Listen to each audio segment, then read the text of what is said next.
Hello and welcome to Brilliant POV. In a milestone of bipartisan accord, President Joe Biden and House Speaker Kevin McCarthy have converged upon a preliminary consensus concerning legislation geared towards amplifying the country's borrowing capacity and circumventing a potential federal insolvency. Dedicated negotiators are now threading their way towards crystallizing the wording of the impending bill. The Golden State Republican, McCarthy, has slated a legislative vote in the House for the upcoming Wednesday. The intent is to allow the Senate an ample temporal window to deliberate on the bill before the looming June 5 deadline, a critical timeline specified by Treasury Secretary Janet Yellen. If the legislative gears don't turn in time, the nation could find itself on the precipice of defaulting on its debt obligations. While the cloak of uncertainty still shrouds the specifics of the deal, both political factions can claim some triumphs. That said, initial murmurings of apprehension have emerged.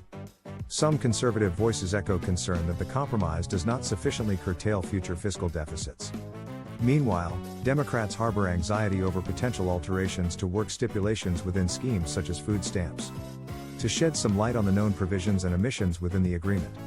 The promise of fiscal stability and care for veterans. The proposed accord entails a 2-year elevation of the debt ceiling and regulation of spending, the latter of which would maintain non-defense spending at a static level for the fiscal year 2024, with a marginal increase of 1% in the following year.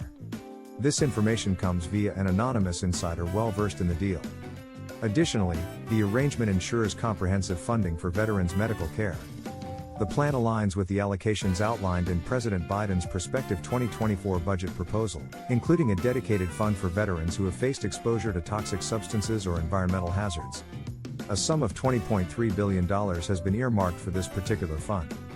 Balancing work requirements. The Republicans had advocated for amplifying work prerequisites for able-bodied, independent adults participating in certain government aid programs, arguing that this would catalyze their integration into the workforce and enhance their contributions to crucial entitlement programs such as Social Security and Medicare. However, this proposition faced staunch opposition from Democrats, who contended that these alterations could reduce access to food and health care without necessarily augmenting job participation.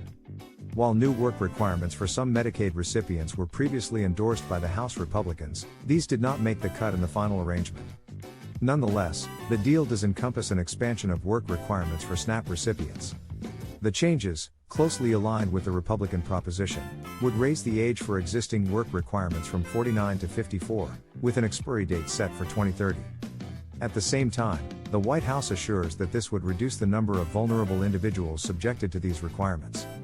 Streamlining energy projects. The deal facilitates procedural changes in the National Environmental Policy Act, allowing for a single lead agency to orchestrate environmental reviews in an effort to accelerate the process. Safeguarding student loan relief. In a countermove to the Republicans' push to rescind Biden's student loan forgiveness initiatives, the Democrats have ensured that Biden's loan relief measures are preserved within the budget agreement.